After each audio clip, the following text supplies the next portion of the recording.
People call you a monster too. Why not kill them? Because then I am what they say I am. I feel like there's this throne-shaped hole in people's hearts after a certain HBO series ended earlier this summer. Yeah, certainly. I wondered, why is The Witcher meant to be our next big fantasy TV obsession? Quite simply because what Sapkowski did with the writing of the books was extraordinary. It's an amazing world that he created. And it is, while it exists within the fantasy genre, as Game of Thrones does as well, it's so different. It's a very different thing. It's apples and oranges, but they're both in the same basket, if that makes sense. Yeah, definitely. And this is something which will be different.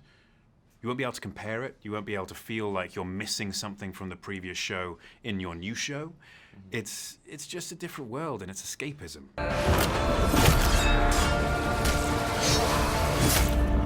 Don't judge me. This series does a great job of balancing a couple different tones. I mean, we've got some very funny scenes, but then it's also horrifying at times. And of course, there's lots of action. And I feel that you are someone that's become known for some of your big action scenes. I mean, a favorite of mine is the Mission Impossible movie where you kind of cock your fists and fight in the bathroom. Yep. Great moment.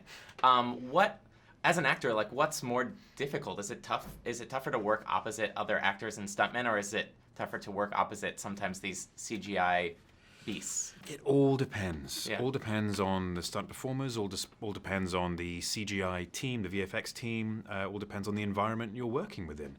It's often if you're working with other actors and stunt performers, say in knee-high or deeper water, you can make it look a certain way because you're all interacting with each other and you're all in the same boat, so to speak. But when you're interacting with a CGI monster, it doesn't follow the same laws of physics that you have to. And so that can be extremely taxing. It's all depends on the scenario, all depends on the environment. I like both because with a CGI monster, you have freedom to do all sorts of things. As long as I have a great fight choreographer and fight team to work with, then we can build something extraordinary, and a great VFX team to interact with as well. Fantastic. But having said that, working with someone like Wolfgang Stegemann and his team for the episode 1 fight, that for me, an absolute dream. That was a dream come true because we got to design the fight together, we got to spend time testing things, learning things, and pushing the envelope. His team was so good and so professional that every time Wolfie would say, okay, guys, just one more, and you thought you had it perfect, you know that you don't, because he wants one more. And so you say, where is it? Where's it wrong? He says, just on that downward slide, just get it a little closer, and you need to be closer to that blade. And so it's about pushing that envelope each time in a fight like that, and allowing the character to exist within the action. For me, that's the most important thing, is it's all very well and good having a performance, but then having a completely separate action piece which isn't telling the story or continuing the story through, and the character doesn't exist within because all you're doing is trying to get it right.